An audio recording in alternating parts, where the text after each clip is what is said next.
In today's video, I'm going to teach you how to unlink audio and video clips in DaVinci Resolve. If you've ever added a video clip to your timeline and noticed that the audio and video always move together, this is because they're currently linked.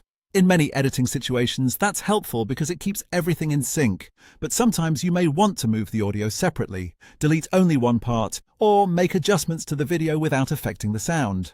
That's where unlinking comes in, and the good news is that it only takes a few seconds. To get started, open your project in DaVinci Resolve and go to the timeline where your clips are placed. Once you're there, find the clip you want to work with. You'll want to click on the clip that currently has the audio and video linked together.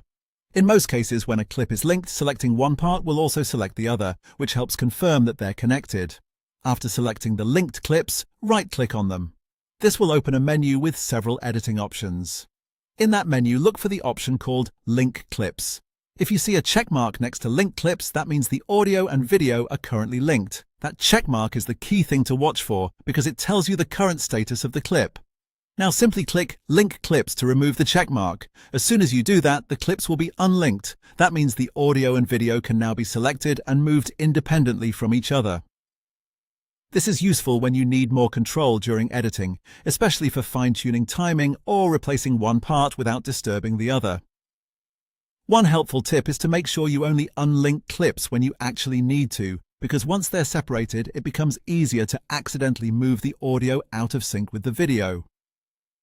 If you're making small edits, zooming in on the timeline can help you stay precise and avoid mistakes, and that's really all there is to it.